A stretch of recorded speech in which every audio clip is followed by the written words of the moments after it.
घोटाळत असणाऱ्या जीवात्म्याला, तसं आमची वाघीची मंडळी खूप ज्ञानी मंडळी महाराज, साधा सोपा इथं अभंग घ्यायचं काम नाही. बऱ्याच दिवसापासून प्रगाढ असणारे ज्ञानाचे कीर्तन यांनी ऐकलेले, त्याचा मी सुद्धा साक्षी आहे. तरी पण या ठिकाणी हा असणारा जो काही अभंग आहे, आमच्या जीवाचं शिवात्म, जीवाचं शिवत्व कशा पद्धतीनं केल्या जातं आणि कशा पद्धतीनं करावं लागतं, हा असणारा 3 चरणाचा त्रिपुटी सांगणारा आमच्या शिवदास प्रभूचा अभंग. प्रतिभावंत असणारे आमचे शिवदास स्वामी, शिवदास महाराज, आणि जगाला उपदेश करत असताना सुरुवातीच्या चरणामध्ये तुम्हाला त्रिपुटी दाखवली आणि नंतरच्या चरणामध्ये, दोन्ही चरणामध्ये उदाहरण देऊन टाकले. आता जो जीवात्मा आणि आपल्या मायेच्या लोभानं, मायेच्या मोहानं आणि हे माझं ते माझं ते माझं ते माझं करत अहंता आणि ममता या रूपानं आणि आपलं गमन करायला लागलेलं आहे. आणि गमन करणाऱ्या जीवाला आणि या मायापुरीमध्ये, मोहपुरीमध्ये आल्याच्या नंतर तो कोहम कोहम म्हणायला लागला. आणि असा हा कोहम कोहम म्हणणारा जीवात्मा म्हणजे बघा, ज्यावेळेस तो गर्भात होता त्यावेळेस हे देवा, तू जो आहेस तो मीच आहे, तू जो आहेस तो मीच आहे, मला बाहेर काढ, मी तुला विसरणार नाही, मी तुला विसरणार नाही. तो म्हणणारा जीवात्मा कलियुगाचं वारं आल्याच्या नंतर बुद्धी पालट होते महाराज. तो आल्याच्या नंतर पर्यावरणाचं असणारं कलियुगाचं वारं, हवा आणि त्या जीवात्म्यावर, प्रत्येक जीवात्मा, प्रत्येक मानवजात, आणि त्याच्यावर ज्यावेळेस पडतो त्यावेळेस तो म्हणतो केव्हा केव्हा केव्हा केव्हा केव्हा म्हटलं मी. आणि मग असा हा जीवात्मा या संसारामध्ये सवन सारखंच, सकाळपासूनची क्रिया आहे संध्याकाळपर्यंतची तीच, उद्या सकाळी जी सुरू होती तीच, सवन सारखंच. आज साखर आणली, उद्या लगेच आणावंच लागते, त्याला संसार म्हणायचं. आणि अशा संसार रूपी भवसमुद्रामध्ये गटांगळ्या खात असणारा जीवात्मा, आणि मग मात्र ह्या देवाकडे त्या देवाकडे त्या देवाकडे जाण्याचा प्रयत्न करतो. आणि ह्या देवाकडे त्या देवाकडे जात असणारा जीवात्मा बुद्धिभ्रंश झाल्यामुळं, बुद्धीचा भ्रंश झाल्यामुळं आणि अनेक देवांना देवत्व मानायला लागतो. आता आमच्या शिवदास प्रभूनं सांगितलं की बाबा रे देव, आता बघा या ठिकाणी त्यांनी सांगितलं देव म्हणावं कोणाला, कोणालाही देव नाही म्हणतात महाराज. गाढव घोड कधी गाढव कधी घोड होत नाही, हे ध्यानात ठेवायचं. घोड होणार नाही तो. बाकीच्या इतर देवी देवता ज्या आहेत, माझा बोलण्याचा संकेत लक्षात घ्या. देव म्हणायचं कोणाला? ज्याच्याजवळ देण्याचं सामर्थ्य त्याला देव म्हणावं. ज्याच्याजवळ स्वतःचं सर्वस्व देण्याचं सामर्थ्य आहे. नुसतं तुम्ही मागितलं तेवढंच नाही, तर सर्वस्व देण्याचं सामर्थ्य आहे, त्याला देव म्हणावं. जो आपल्या भक्ताचं असणारं भक्तपण दूर करून स्वतःच्या स्वरूपामध्ये लोप करून घेतो आणि स्वतः शिवरूप त्यालाही करतो, त्याला देव म्हणावं. बाकी भौतिक असणाऱ्या गोष्टी तुम्हाला जे काही संसाराला लागतात ते भौतिक तर देणार, हे लोकांमध्ये असणारं जे काही भौतिक सुख आहे ते तुम्हाला देणारच, पण पारलौकिक सुद्धा सुख देण्याचं सामर्थ्य ज्याच्या जवळ आहे त्याला देव म्हणावं. ग्रंथकारानं देवाचे असणारे 4 प्रकार सांगितले. ग्रंथकारानं बरेच प्रकार आहेत. ग्रंथकारानं देवाचे 4 सुरुवातीचे प्रकार सांगितले. एक प्रतिष्ठात्र देवता, एक दुसरी मर्त्य देवता, तिसरी नैमित्तिक देवता आणि चौथी नित्य देवता. ध्यानात घ्या. प्रतिष्ठात्र देवता कशाला म्हणायचं? जे गावामध्ये असणारे मारुती असणारा स्थापन होतो, देवी असणारी, माझी विठ्ठल रुक्मिणी असणारी, रामाची असणारी, जे जे काही मंदिर आहेत, मूर्त्या स्थापन होतात मंदिरामधल्या, त्यांना अधिष्ठात्र देवता म्हणावं. मग असे हे अधिष्ठात्र देवता ज्या आहेत, ह्या ठिकाणी मग एखाद्या वेळेस गाव उठलं की देव उठले. लक्षात घ्या, महत्वाचा मुद्दा आहे. एखाद्या वेळेस गाव उठलं की देव उठले, त्याला अधिष्ठात्र देवता म्हणा. एक. दोन, मर्त्य देवता. आपल्या पुण्याईच्या जोरावर, आपल्या पुण्याईच्या जोरावर आणि शिवाचा कैलासवास ज्यांनी पाहिला, अशा देवी देवता. आणि परत जन्माला येतात, परत जन्म मागतात. माझे विष्णूचे अवतार जे जे काय आहेत, ह्या मर्त्य देवता मानतात. पृथ्वी तलावर यायचं, कार्य करायचं, परत निघून जायचं, परत वापस यायचं, ह्याला मर्त्य देवता म्हणावं. तिसरं, नैमित्तिक देवता, निमित्तानं उभी केलेली देवता. जसं आमचं 10 दिवसाचा गणपती आणि लक्ष्म्या, निमित्त मात्र देवता. 10 दिवसाच्या पुढं तुमची प्लॅस्टिक ऑफ पार जे काही हे आहे ना, बनवलेली मूर्ती, ती 10 दिवसाच्या पुढे ठेवता येत नाही. सगळ्या मायावा तुम्हाला विनंती.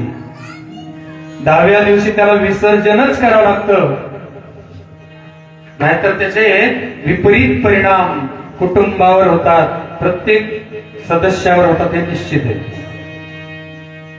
नैमित्तिक देवता त्याला म्हणायचं. आणि नित्य देवता जी अखंड आहे, तिला नित्य देवता म्हणावं. तो माझा भगवानची. शास्त्रकारानं पुढं अजून 4 नियम सांगितले देवाचे. केलेले देव, मानलेले देव, झालेले देव आणि स्वयंभू देव. लक्षात घ्या. केलेले देव, आमच्या सोनाराकडे जाऊन आम्ही जे टाक तयार करतो किंवा मूर्ती तयार करतो सोन्याची, चांदीची वगैरे वगैरे असणार, ते केलेले देव. त्याची किंमत कोणाला? समजा सोन्याचं कुत्र बनवलं, त्याला काय म्हणलं? खंडोबा. किंमत कोणाला? जो बनवतो त्याला माहिती त्याची किंमत. काय नाही करायचं.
झालेले देव ब्रह्मदेव विष्णू परमात्मा यांना आपापले अवतार धारण करावं लागले. आपल्या साधनेच्या जोरावर, खडतर तपश्चर्येच्या जीवावर त्यांना देवत्व दिलं शंकराने. लोक तुला देव म्हणतील. सुर असुर गंधर्व, नाग राक्षस यक्ष थर्व, तुझ्या ठाई ठेवरी भाव नित्य पूजन करतील. शंकराने वरदान देऊन टाकलं विष्णू परमात्मा माझ्या. झालेले देव. आणि चौथं स्वयंभू देव. स्वयंभू साक्षात निराकार परब्रह्म असणार जे ब्रह्मतत्व आहे, जे सर्वत्र असणार व्यापक, असा आहे असणार ब्रह्मतत्व अर्थात तो ओंकार बोधितम तत्व साक्षात शिवमुच्यते अव्यक्ता प्रकृतवलीनम परम ज्योतिरणोत्तमम. सांगितलं की ज्याने ओंकाराचा बोध होतो आणि तो साक्षात शिव आहे अशा परम ज्योती स्वरूपाला अर्थात त्या स्वयंभूला आणि शिव म्हणावं म्हणून सांगितलं. देवाचे भाग तुम्हाला मी सांगितले. शिवदास माऊलींनी त्रिपुटी ठेवली. देव भक्त आधी मग परीक्षा भेटी. शिवहार शिवहार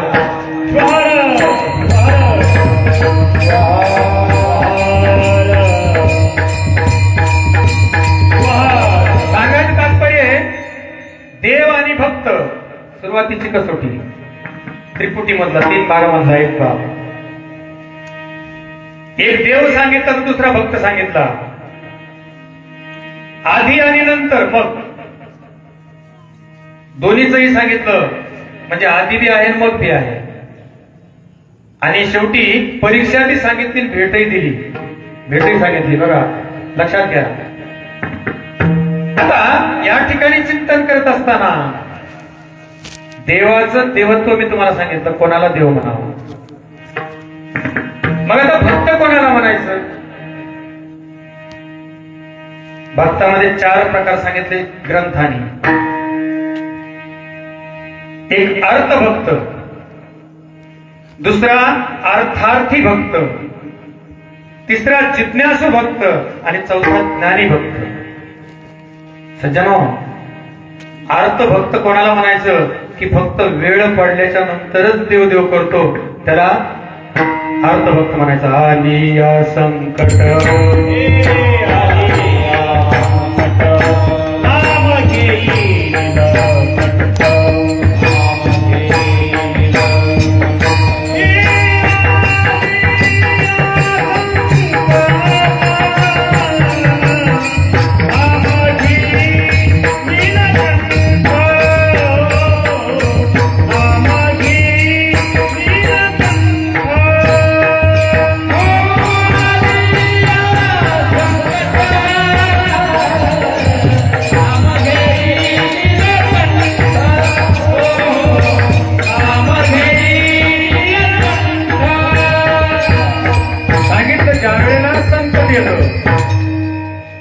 जोपर्यंत सुख आहे, आनंद आहे, वैभव आहे त्यावेळेला मात्र आठवण होत नाही. आणि ज्या वेळेला दुखत अरे देवा त्यावेळेला देव आठवतो. त्याला अर्थभक्त म्हणावं म्हणजे कामापुरतं बोलवणारा भक्त. 2 अर्थार्थी भक्त.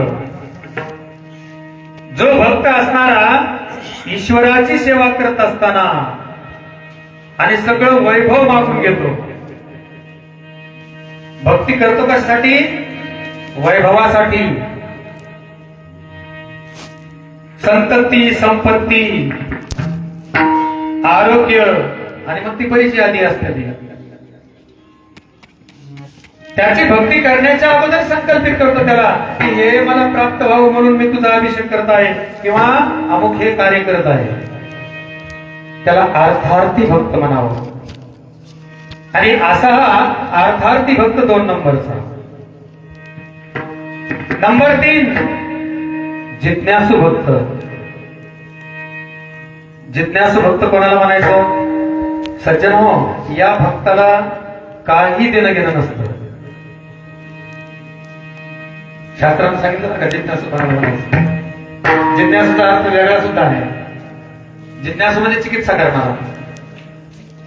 म्हणजे देव आहे की नाही आणि तो कसा आहे हे तरी बघावा. मागण्याची इच्छा नाही, प्राप्त करून घेण्याची इच्छा नाही.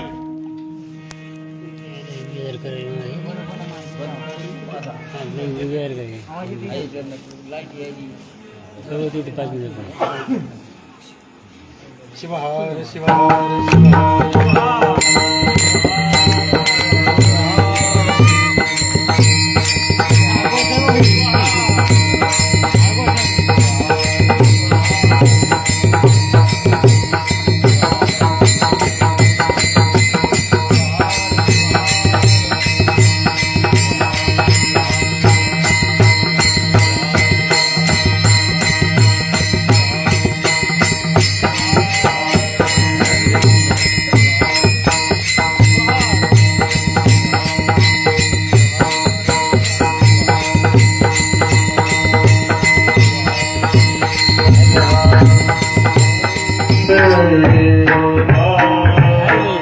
सांगितलं बाबा रे, जिज्ञासू या शब्दाचा अर्थ आहे चिकित्सा करणारा. देव पाहावा आणि देव समजून घ्यावा. प्राप्त काय करायचं नाही, प्राप्त काही करायचं करायचं नाही, त्याच्याकडून समजून घ्यायचं, एक नाटक पाहायचं. त्याला जिज्ञासू भक्त म्हटलं आमच्या ग्रंथकारांना.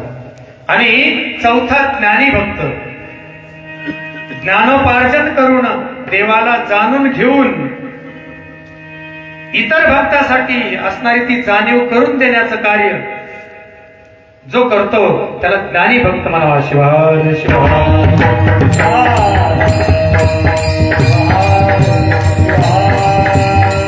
आणि मग असा असणारा जर भक्त 4 पद्धतीचा सांगितला सज्जनो. मग आता याच्यामध्ये आमच्या साहजिक आहे, प्रश्न पडतो महाराज. जिज्ञासू जे लोक असतात, चिकित्सक लोक असतात, मग आता देव आधी का भक्त आधी? देव आधी का भक्त आधी? चिकित्सा आहे. मग त्यावेळेला चिंतेनं व्याकुळ होऊन जातो माणूस. देव आधी म्हणावं तर कोणी जाणला, भक्त आधी म्हणलं तर देव कोणी पाहिला? सांगायचं तात्पर्य आहे की ह्या ठिकाणी देवाचा अगोदर आधिपत्य का भक्ताचा अगोदर? जसं अंड आणि कोंबडी, पंख आहेत, सर्व काही अस्तित्व आहे, अगोदर आहे, उत्पन्न व्हायच्या अगोदर आहे. ते अस्तित्व असणार देवामध्ये आहे. देवाचं रूप हे मूर्त स्वरूप आहे आणि भक्त हा अमूर्त स्वरूप आहे. शिवाय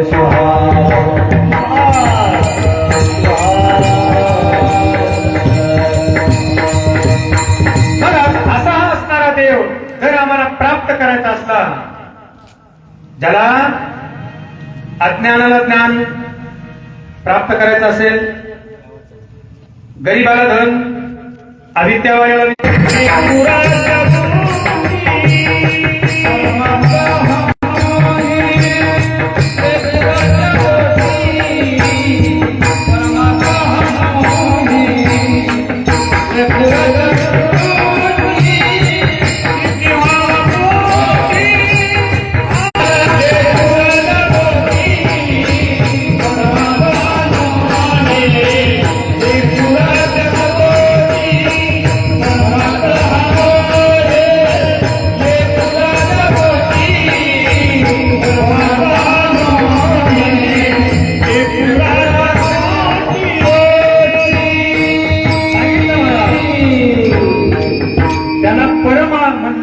आणि नंतर अर्थ लावलेला आहे परमार्थ या शब्दामध्ये. तो परमार्थ सोपा नाहीये. परमार्थ सोपा का नाहीये तर त्याला जीवाचं रान करावं लागतं महाराज. तपश्चर्या केली, त्याच्या पुढं परत 1 वर्ष निघून गेलं, 1 शून्य निघून गेलं त्याच्यावरच. द्वापार युगामध्ये 1000 वर्षाचं आयुष्य आलं. त्यावेळेला पूजन आणि अर्चनाला महत्व.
कलियुगामध्ये काय आहे?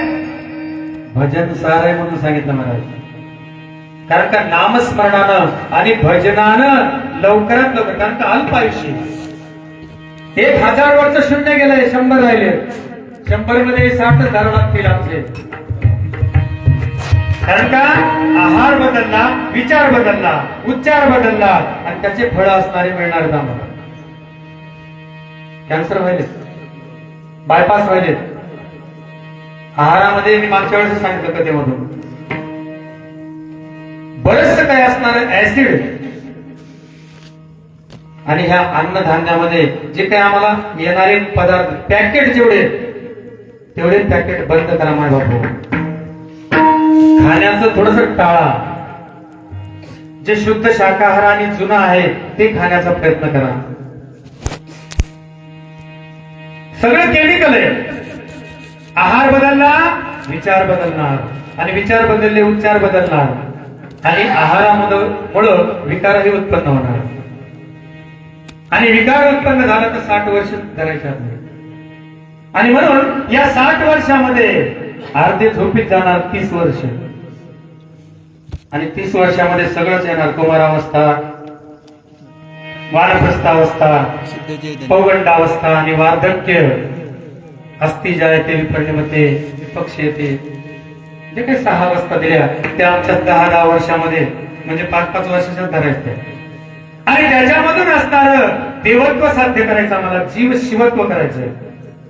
जीवाचं शिवत्व जर करायचं असलं तर मग आम्हाला त्या ठिकाणी असणार जे नामस्मरण आहे सार रूपानं, सार रूपाने सापडलेलं आहे. आणि सार साधा सोपा नसतो महाराज. सगळं पुरणपोळीचं जेवण केलं ना, आमटी जर नसत चमचमीत तर सारच नाही त्याच्यात. तसं जीवनामध्ये असणारं भजन हे सार आहे. आणि सार का म्हटलं? भजन साधं सोपं आणि कसंही कुणीही करायचं नसतं. भजन म्हणजे आमच्या अंतःकरणाची जी असणारी मलप्रवृत्ती ती नष्ट करणे, आमच्या मनाचं उन्मन अवस्थेकडे नेणं, बुद्धीचं बौद्धत्व प्राप्त करणं, चित्ताचं चंचलत्व कमी करून एका ठिकाणी स्थिर करणं, इंद्रियाचं असणारं सैरावैराच्या धावण्याचा प्रकार आहे त्याला अंतर्मुख वृत्ती प्राप्त करून घेणं, मनाचं मालिन्य काढून टाकणं, मनाचं मालिन्य काढून टाकणं. आणि मनाचं मालिन्य जर निघालं तर त्या ठिकाणी असणारा एक सुगंध तयार होतो त्या नामस्मरणाचा. भंजन आहे शब्द. काय भज या शब्दापासून भजन झाला. व्याकरण आहे त्याची, आणि व्याकरणारूपाने सांगतो मी तुम्हाला. म्हणून भजन जे आहे तर त्या ठिकाणी मंत्रमुक्त होऊन नामस्मरण करणं महत्वाचं महाराज. त्या ठिकाणी मादकपणा आमच्या अंगात नाही आला पाहिजे. मादकपणा आमच्या अंगात नाही आला पाहिजे. मनाची विकृत भावना त्या भजनामधून नाही झाली पाहिजे. ज्या ठिकाणी आपल्या मनाचं असणार आणि परिवर्तन होतं त्याला भजन म्हणावं. शिवाय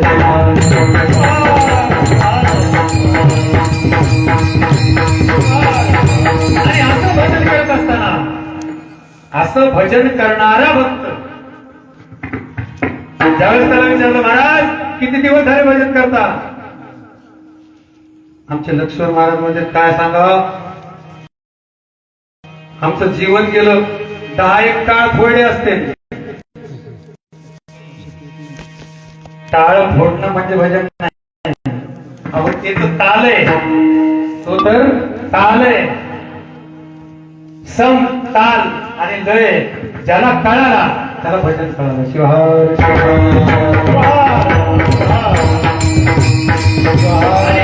असा असणारा भक्त ज्यावेळेस भक्तीमध्ये रममान व्हायला लागतो, आणि भक्तीमध्ये रममान होत असताना आमच्या संसारानं गांधलेला असणारा भक्त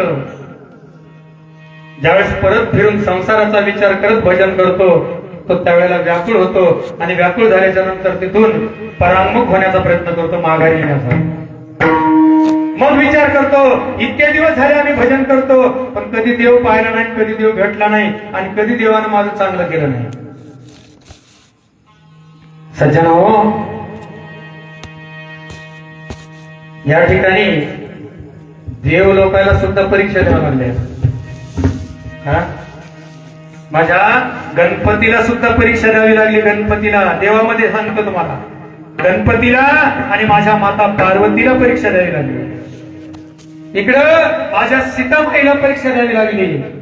जीवनात येऊन राजाची असणारी जनकाची कन्या, मखमली असणाऱ्या आसनावर बसणारी, मंचकावर बसणारी, पायात कधी खडे टोचलेले नव्हते, लग्न होणं दुसऱ्याच दिवशी वनवासात नाही होणं. परीक्षा आहे. ज्यावेळेस ही परीक्षा केव्हा सांगितली, ज्यावेळेस लव आणि अंकुशानं ऋषीच्या असणाऱ्या आश्रमामध्ये आणि जेवत होते दोघं भाऊ, आणि त्यांनी सांगितलं या ठिकाणचा राजा, आणि राजा नाहीये, बरोबर नाहीये, विचारानं तो राजा नाही. त्यावेळेस आमच्या सीतेनं ऐकलं आणि सीतेनं सांगितलं ही परीक्षा आहे, ही परीक्षा आहे, आणि तीच परीक्षा असणारी आमच्या सगळ्यांना द्यावं लागते. हे पहिल्या चरणात देव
देव पाहे आधी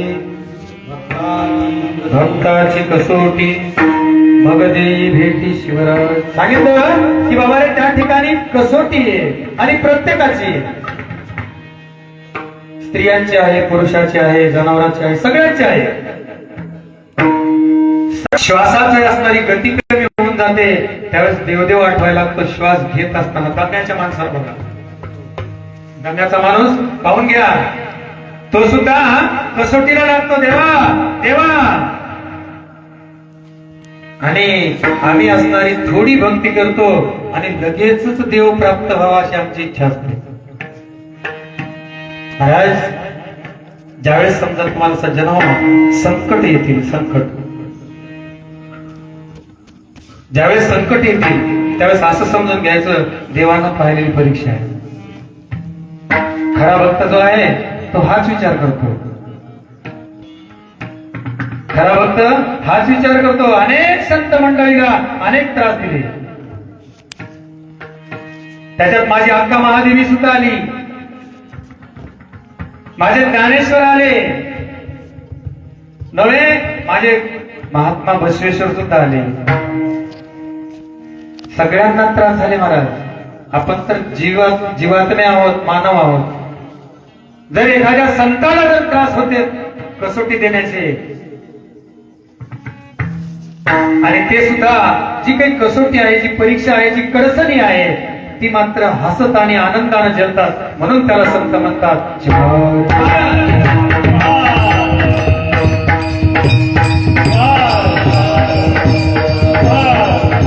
कारण का त्यांच्याजवळ अपपर भाव नसतो, त्यांना संत म्हणायचं, त्यांना संत म्हणायचं. आपल्याला मर्यादा आहे, संतांना मर्यादा नाही. एका गावामध्ये एक राजा होता आणि त्या राजानं एका संताला बोलून घेतलं. संत त्याची गुरु, गुरु त्याचे संत. राजवाड्यात बोलून घेतलं आणि आपण स्वतः कनकाच्या सिंहासनावर बसलेला राजा समोर असणाऱ्या संताला सुद्धा कनकासन दिलं आणि सांगितलं, हे संत महात्मे, हे गुरु. आणि मग राजाने विचारलं, त्यांनी सांगितलं 2 दिवसानं सांगतो, 2 दिवसानं मी येतो. ठीक आहे म्हणजे काय हरकत नाही. 2 दिवसानं संत आले आणि संतांनी सांगितलं, चल आपल्याला बाहेर गावी जायचंय. बाहेर गावी जायचंय. रथ जुंप आणि रथामध्ये तू आणि मी 2च जण जायचंय आपल्याला. रथ जुंपला, सारथ्यानं रथ सुरू केला. 2 जण बसले, निघाले. 2 कोस झाले, 10 कोस झाले, 50 कोस झाले. त्यांनी सांगितलं, गुरु इकडे कुठवर? इथं अजून किती लांब, अजून किती दूर? त्यावेळेस सांगितलं, चल पुढं, चल पुढं, चल पुढं. शेवटी ह्या राजाच्या राज्याची राजधानी जिथपर्यंत होतं शिव, जिथपर्यंत राज्य होतं आणि जिथं शिव होती तिथपर्यंत राजा गेला. सांगितलं, महाराज अजून कुठपर्यंत? त्यांनी सांगितलं, चल तो सोबत. अमर्याद असणारी कृपादृष्टी, अमर्याद असणारा अध्यात्म, अमर्याद असणारा योग ज्यांच्याजवळ आहे अशांना संत म्हणावं. आणि असं होण्याच्या ऐवजी आम्ही असणारे जे काही भक्त आहोत आणि थोडस काही 2 दिवस उपवास केला की 3ऱ्या दिवशी म्हणते मला अशक्ती व्हायची, सगळंच खाते, दुप्पट खाशी त्या दिवशी एकादशी. उपवास मनानं अंतर्मुख होण्यासाठी आणि भक्ती करायची, भजन करायचं, नामस्मरण करायचं सज्जन हो. आणि ज्यावेळेस संकट येईल त्यावेळेस त्याने दिलेलं एक मार्ग आहे, त्याच्यातून आम्ही तरुण गेलो पाहिजे, त्या कडसरीतून बाहेर निघालो पाहिजे, त्या परीक्षेतून बाहेर निघालो पाहिजे. येणारे संकट हे आपल्या सुखासाठी आहे, आनंदासाठी आहे, परीक्षेसाठी आहे. आणि तेवढी परीक्षा झाली की आपण देव बनलो असं मानणारा भक्त पाहिजे. शिवाय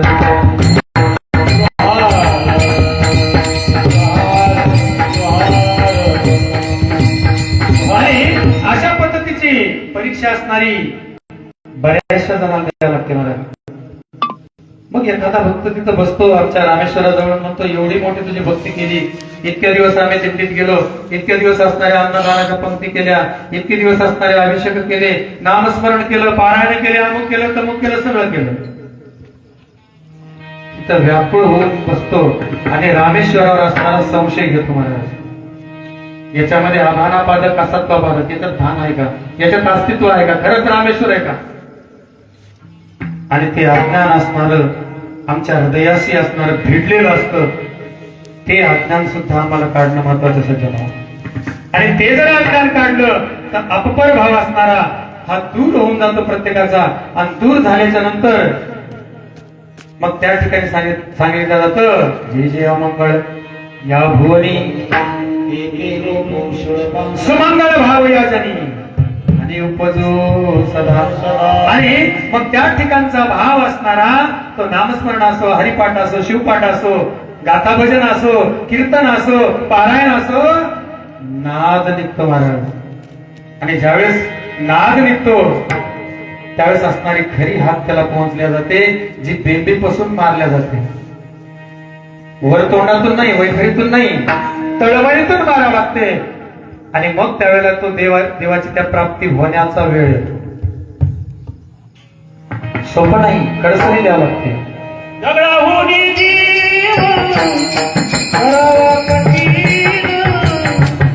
Thank you.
मशीन आहे, ताप बऱ्याच प्रकारचे, आणि दगडासारखं हृदय करावं लागतं.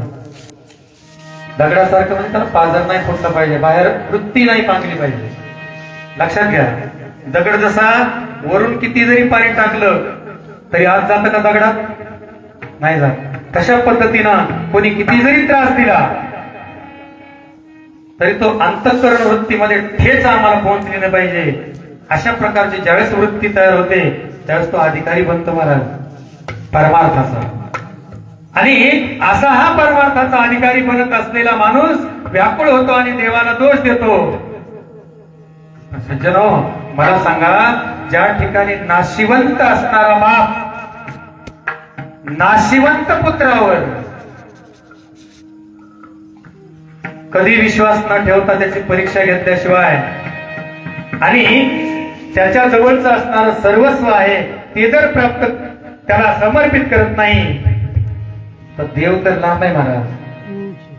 एक नाशिवंत असणारा बाप नाशिवंत पुत्रावर आणि नाशिवंत असणारी धनसंपत्ती उधळायची तर विचार करतो. सुरुवातीला त्याला 10 रुपये देतो. काय करतो मुलगा? बरोबर व्यवहार करतो की नाही? व्यापार करतो की नाही? शेती व्यवस्थित करतो की नाही? आणि ती कडसणी आणि ती परीक्षा बघतो महाराज. हा तर देव आहे, सर्व जाणणार आहे, सर्वांचा रक्षक आहे आणि सर्वांचा असणारा साक्षी आहे. त्या असणाऱ्या देवाला पुन्हा किती पडकडसणी पाहणार येतो याचा विचार करायचा प्रत्येकानं. आणि म्हणून निर्मल अंतःकरण आमच्या वृत्तीचं झालं पाहिजे. आणि निर्मल वृत्तीनं आम्ही जर नम्र झालो तर मग त्या शिवाच्या आज्ञा असणारे अधिकारी झालो. नम्र झाला सर्वाभूती, नम्र झाला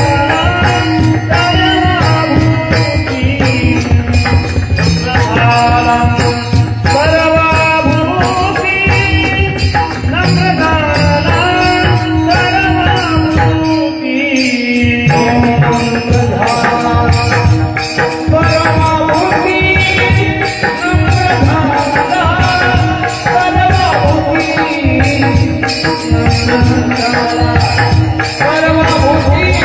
नम्र झाला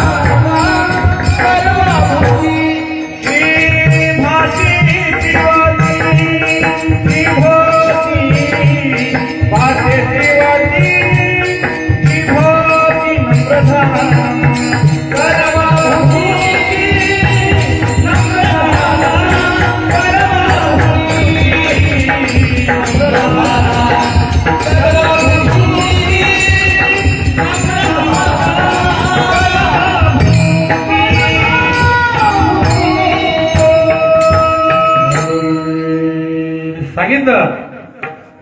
ज्यावेळेला नम्रत होता त्यावेळेस अहंकार संपला, द्वेष मत्सर संपला, आसक्ती संपली, मोह संपला.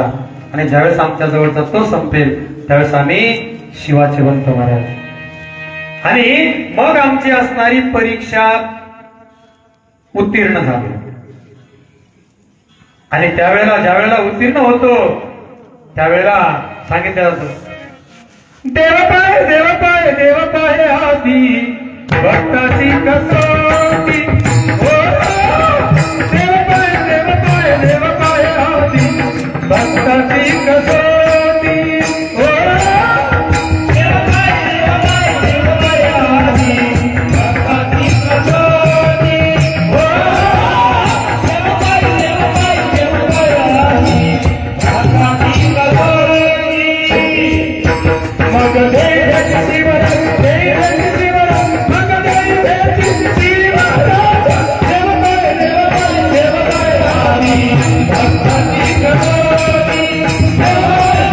देव पाय हाती भक्ताची कसोटी.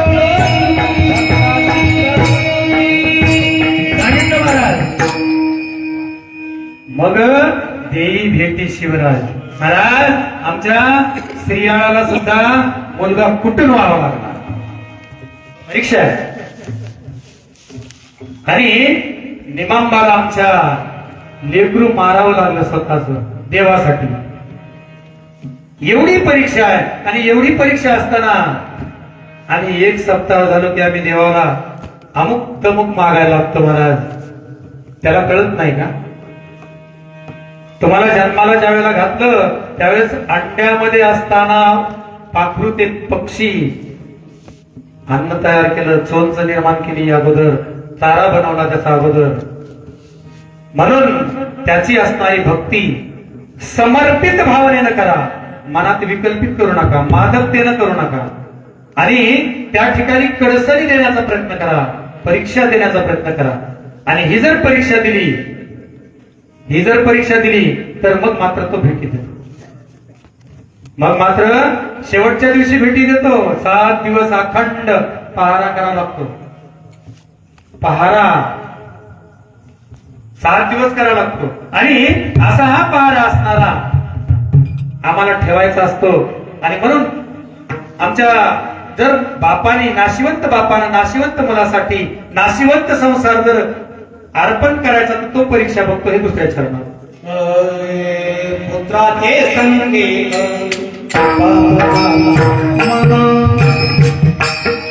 पुत्राचे संकेत पुत्राचे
सांगितलं बाबा रे. जसं तो बाप असणारा धन देत नाही आणि मग ते धन मिळवण्यासाठी काय करावं लागेल? शिवर शंकर उमाई,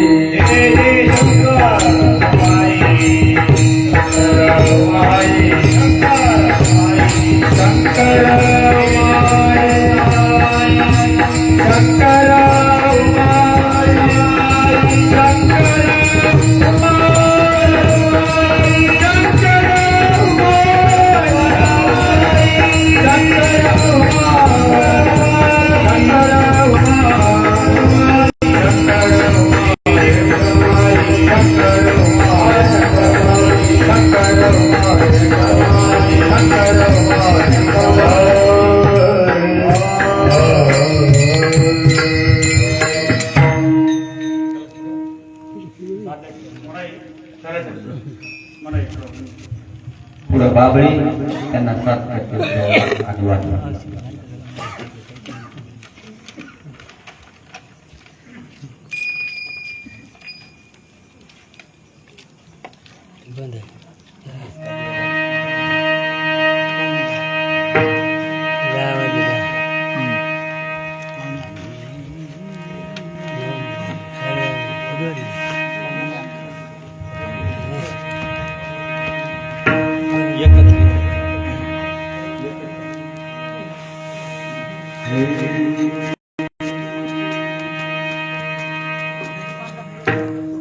देव पाहे प्राथमिक असो मग दे भेटी शिवरा.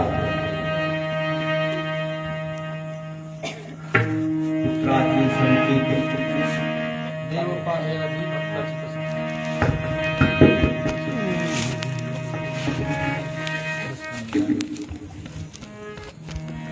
देव पाहे आधी भक्ताची कसोटी, भक्ताची कसोटी, देव पाहे आधी भक्ताची कसोटी, भक्ताची कसोटी.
देव पाहे आधी भक्ताची कसोटी मग दे भेटीश्वर. सज्जनो, ज्या ठिकाणी परीक्षा पाहायला जाते त्या ठिकाणी असणार विजय, यश आणि मनाचा असणारा आनंद किंवा तृप्तीचं कर्तव्य प्राप्त होतं. बाप असणारा आपल्या मुलाचं सद्गुण बघतो आणि आपलं जे काही धनद्रव्य आहे, संपत्ती स्टेट आहे ते त्याला देतो. चांगला असेल तर त्याला देतो, वाईट असेल तर त्याला देत नाही, लक्षात ठेवा. तसं देव सुद्धा भक्ताची असणारी कसोटी बघतो आणि मग त्यावेळेला आम्ही तिथून पराभूत नाही व्हायचं, भक्ती करत राहायची. कोणी नाव ठेवू, कोणी बोट ठेवू, कोणी तोडून बोलू, कोणी शिव्याशाप देऊ, कोणी हातातला टाळ घेऊ आमच्या, कोणी गपची बस म्हणो, पण त्याच्यातून असणार परांगमुख होऊ नका सज्जन हो. आणि ही वृत्ती ज्या वेळेला तुम्हाला प्राप्त होईल त्यावेळेस तुम्हाला खरं भजन कळलं म्हणे तुम्ही.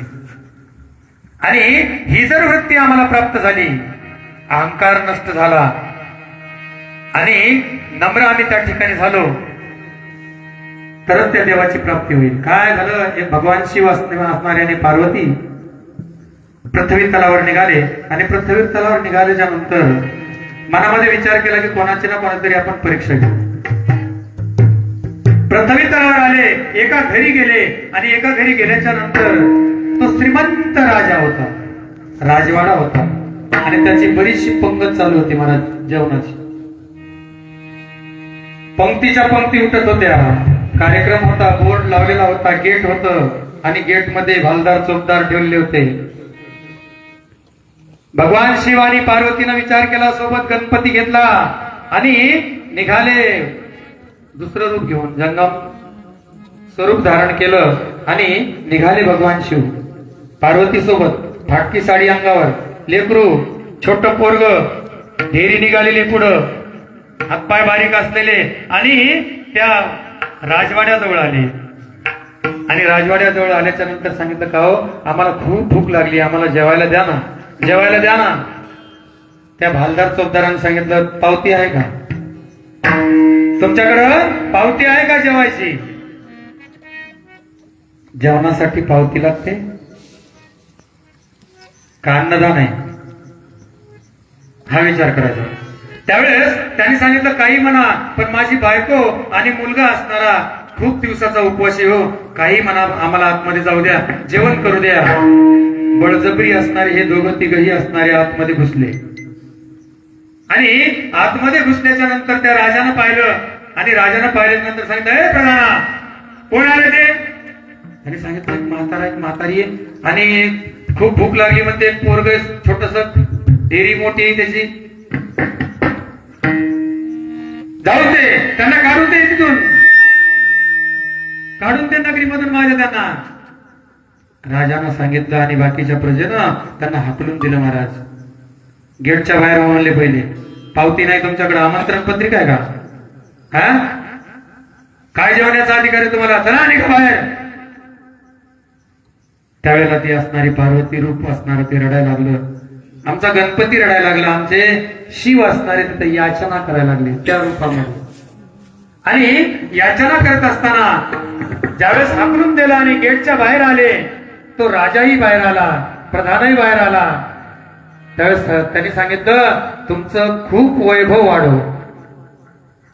शिवानं काय सांगितलं, जात असताना गावाच्या बाहेर असणारी एक म्हातारी राहत होती आणि त्या म्हातारीच्या घरी गेले, सांगितलं, ए बाई लवकरात लवकर जेवायला, भूक लागलेली, पटकन.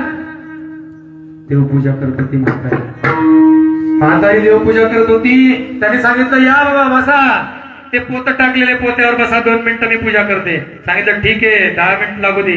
2 मिनिटं काय सांगते.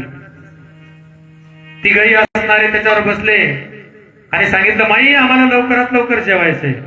हिने सांगितलं, थांबा जेवायला देते. पूजा झाली, उठली. 10 मिनिटाच्या नंतर आणि जेवायला मागितलं इथपर्यंत मान्य आहे, मी हो म्हटलं इथपर्यंत मान्य आहे, पण माझ्या घरात असणारा अन्नाचा कण नाहीये, असं केलं तर चालेल का? माझ्या घरी गाय आहे, तिचं असणारं दूध दिलं तर चालेल का? शिवानं सांगितलं हा हा हो चालतंय चालतंय, दे दे पटकन, माझं पोरग असणारं मरून जाईल. तडपड तडपड करायले, त्यांनी डोळे पांढरे केले, पार्वतीने डोळे पांढरे केले महाराज. गडबडा लोळायला लागले. हिनं असणारं गुंडीभर असणारं दूध त्यांच्या समोर आणला, त्यांना दिलं, त्यांनी पिलं, तृप्त झाले. आणि तृप्त झाल्याच्या नंतर सांगितलं, हे म्हातारे, तुझी असणारी गाय ही पटकन उद्याच मरून जावं. आणि निघाले माहेर. पार्वतीने सांगितलं, का हो त्या माणसाला ज्यांनी दानधर्म करू लागला, श्रीमंत अडकली होती, नाही तर म्हातारी कैलासाला आली असती याच्या अगोदर. अडसर कोणता होता? ही गाय होती, आणि म्हणून ती गाय मरून जावं अशा प्रकारचं सांगितलं, जेणेकरून म्हातारीला लवकर शिव सान्निध्य प्राप्त होईल. अशा प्रकारचं असणारं सज्जन हो, देवाची असणारी कडसणी परीक्षा असते. म्हातारीनं विचार नाही केला. म्हातारी म्हणली, ठीक आहे बाबा, काही हरकत नाही, मरून जरी गेली तर काही हरकत नाही. तिनं लगेच त्या अतिथीला शाप दिला का? नाही. त्या ठिकाणी तिनं मानून घेतलं की ही एक माझी परीक्षा आहे, आणि ती परीक्षा आम्हाला 7 दिवसात पास व्हायचंय. पुढच्या 7 दिवसात पास व्हायचंय. आणि ही जर परीक्षा आम्हाला द्यायची असेल तर टाकीचे घाव सहन करावे लागतात महाराज. देवाला देवत्व कधी येतं? आमचा रामेश्वराचे शिवलिंग पिंड आहे, केव्हा पिंड झाली? टाकीचे घाव त्याच्यावर टाकले त्यावेळेस त्याला देवपणा येतो महाराज. आणि हे शेवटच्या चरणामध्ये शिवदास म्हणे हिरा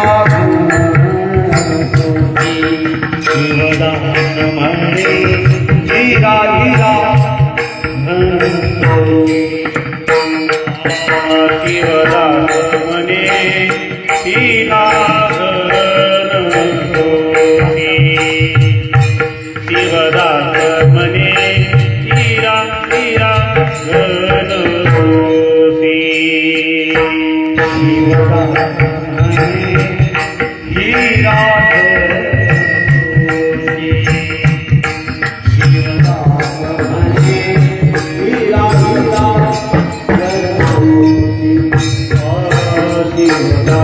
म्हणे हिरा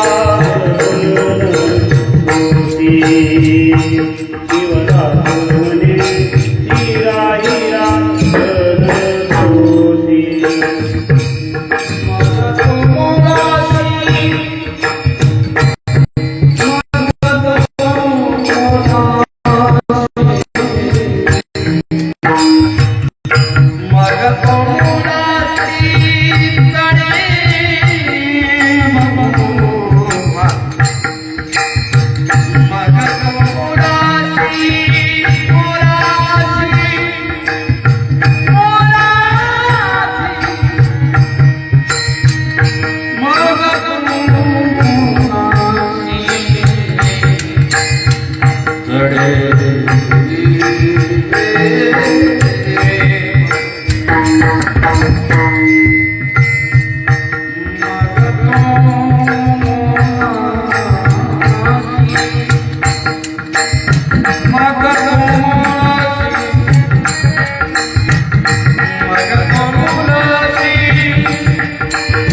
करी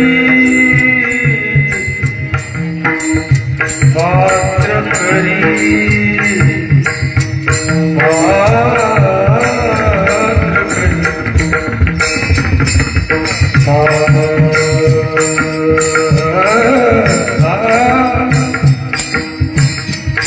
सर्वस्वी तो धना पात्र करी सर्वस्वी तो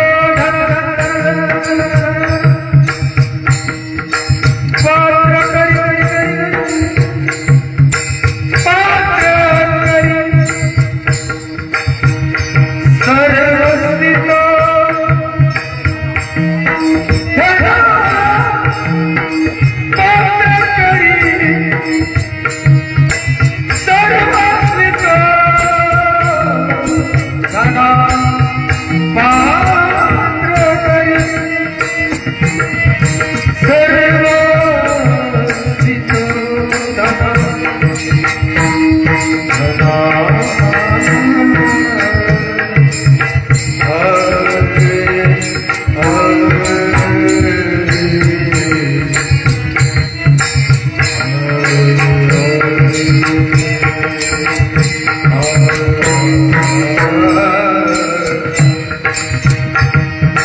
सर्वस्वी तो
शिवदास म्हणे हिना हिरा घन सोशी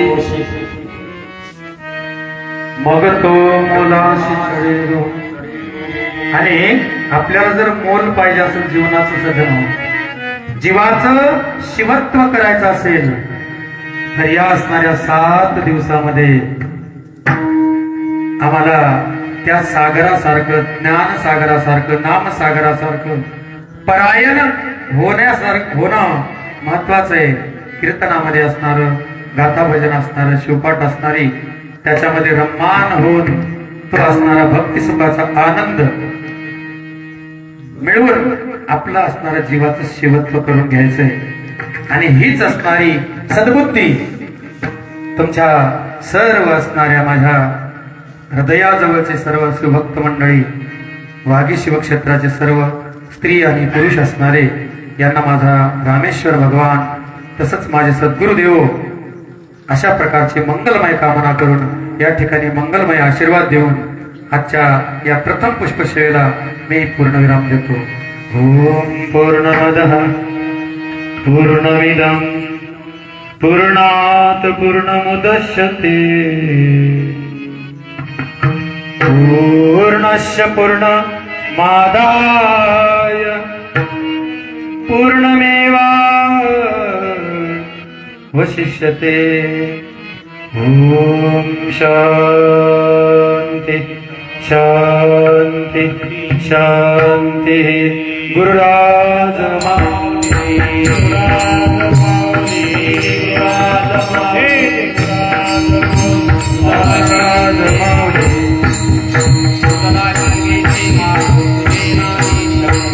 तुम्ही संसाराची झाली दी आवडी पावली.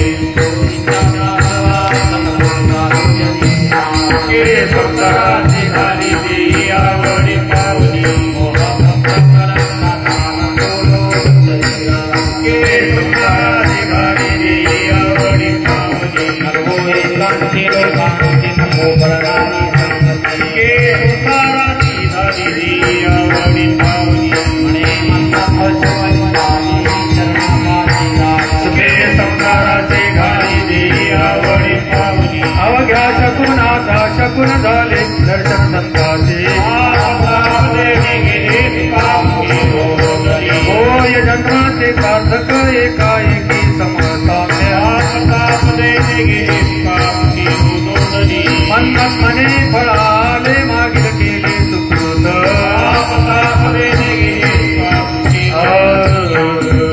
स्मरण करा हो मये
कल्याण